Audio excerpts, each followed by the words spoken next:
Ethiopia. Yeah. And the subject of this Sunday school is Lost and Found. The title itself speaks of many issues regarding its words. You know, we all experience loss in our lives. It's just part of the human condition. I lost my keys, I lost my glasses, I lost my sock. We have serious losses in our life, but it doesn't always mean that the loss we suffer is permanent. And so there is unspeakable joy when we lose something and then we find it. We're really happy. And so if we look at Matthew 18:12-14, it said, if a man has 100 sheep and one wanders away and is lost, what will he do? Won't he leave the 99 others and go out to the hills to search for the lost ones?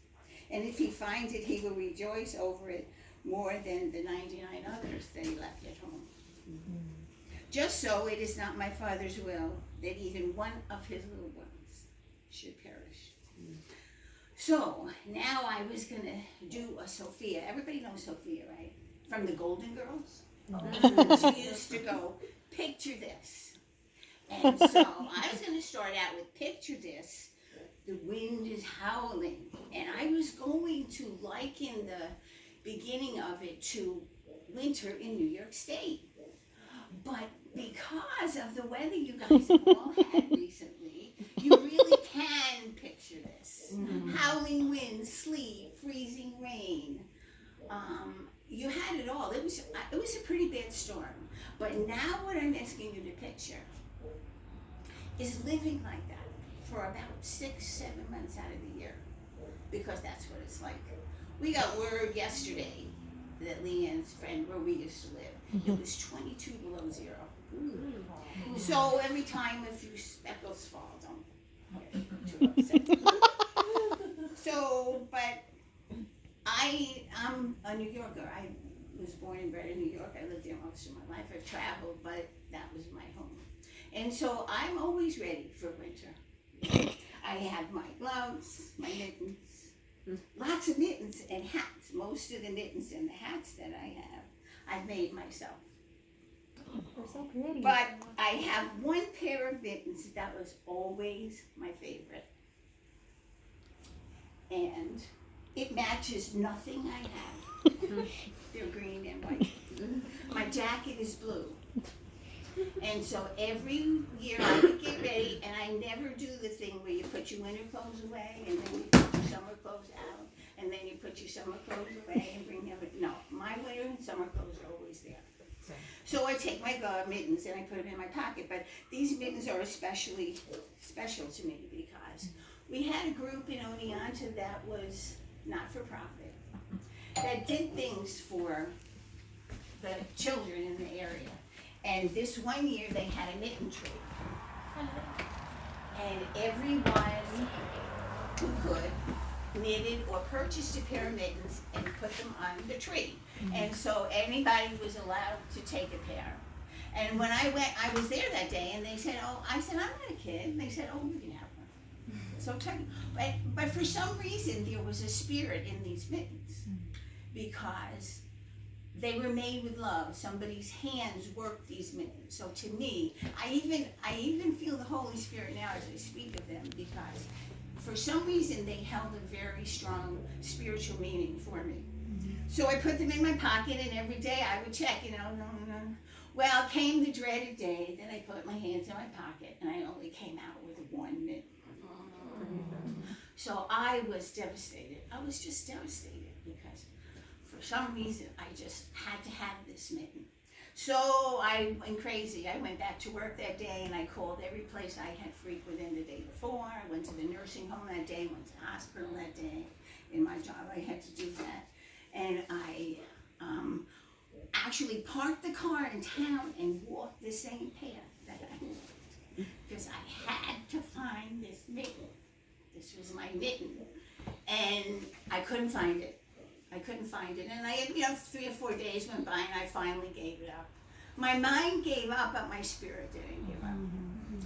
So winter progressed. It's now like 4 months later since I lost the Mitten. I ran every day, I don't know, 5-7 miles every day. So I was going out on my run. It was early, it was like 6 o'clock in the morning, and it had snowed, and it was snow. And the snow plow was on the bottom of the driveway. So I was very cautious because I wanted them to see me. I didn't want them to run me over. And so I got to the bottom of the driveway, and I went in the road, and I felt something under my foot. And so I moved around a little bit, and I bent over and I picked it up. And it was my Mitten. And I picked up my Mitten, and it was like twice its normal size. It's still bigger than the other. And it was dirty and full of gravel and all stretched out and wet. And I can't express to you the feeling that I had. I felt God. I felt Him there with that Mitten, because that Mitten was going to serve a purpose. It was going to serve a purpose. I didn't know when, but I was so elated. I couldn't speak. I went on my run. I put it in my pocket, wet and all. I went on my run, went back home, and soaked it for a day or so, and got all the gravel. And it had been, Lord only knows how many cars had run it over, how many trucks had run it over. But I washed it and I blocked it, which is a term you use in knitting for taking garments that you want to stretch to the right size you want. And it was good as new. I could put it on again, and I could wear it again, and it would serve its purpose. It had been run over and wet, and I still don't know how it survived. It wasn't ripped, didn't have a hole in it, but I thought about it a lot. And it reminded me of how God uses people. He doesn't care if you belong to the LGBT group. He doesn't care if you wear glasses.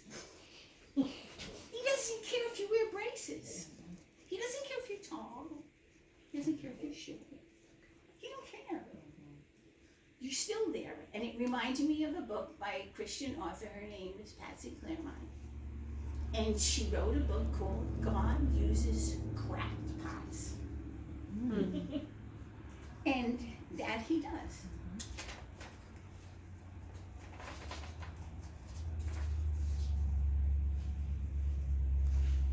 And so, I'm here to tell you that you can be used by God. And lots of times people are being used by Him, but they don't know it. And I remembered that a few weeks ago, went to Walmart. And I'm not too thrilled about being in Walmart. I'm actually going to be really honest. I'm not too thrilled about being here. Because people are not friendly. They just are not. And I was a very friendly person. I'm not sure now. I'm not, because I have been, you know, the word shunned is used in certain religious groups. Well, I feel shunned here. I mean, I have taken food and cake and stuff over to the neighbor who moved across the street, and he didn't answer his door 3 times. I told him this already. So I'm not too thrilled about being in Walmart, and I'm a little depressed. And I'm walking down the aisle, and I'm turning to go down the aisle, and this lady is turning to come up the aisle, out the aisle. And we almost crashed cars, and she says to me, "Good morning, how are you this morning?" And I was so dumbfounded I couldn't answer her. I felt like a moron. I said, "Is it morning?" And she said, "I don't have a watch." And I said to her, "Well, good morning to you." And she walked past me and she disappeared. I never saw her again. That was incident 1. This is all in the same morning, in the same, 23-minute time frame now. And then I get in the self-checkout line, and in front of me, I had to wait. In front of me is a little girl in a car, sitting in a car. She must have been 2.5 or so. Beautiful, brown-eyed, curly-haired little girl. And her mom was not talking or paying attention to her, so I said, "Hi." And then the clerk called me that she had a register open, and as I went past, she took her arm and she reached her hand out to me. And I took her hand and I held it and I shook it. And then her mother turned around, and of course I was a stranger. And I don't know, somehow she must have known it was okay, because the three of us smiled at each other, and I went on my way. And then I went outside to wait for Leanne to pick me up. And I'm standing there waiting, and here comes this wonderful young lady. She stopped in front of me, and she said, "Isn't it a beautiful day?" And it was a beautiful day. And I said to her, "It is a beautiful day." I said, "Too bad you have to go in there and work." She said, "But it's okay, I have now." So those people were used by God, but they didn't know they were being, but they must have been spiritually open to it, because not everybody hears that call. As I walked away from that little girl, I thought, God, children are not born prejudiced. They're not born prejudiced. They get it from somewhere. It's so wrong. So anybody can be used by God. Some of us know it. I'm being used right now, but some of us don't know it. So now God has some emissaries in here that He wants me to thank. He wants me to thank Sanctuary for being there for Leanne during this terrible time of housing, or lack thereof housing. And He especially wants to thank Charlie, and He wants to thank Nick, and He wants to thank Jenny for being with her on the evening she found out that the house she wanted was sold for an exorbitant amount of money that had no value or no worth for, but the market, it was so crazy. But you were there for her. You accepted the job, and you cried with her,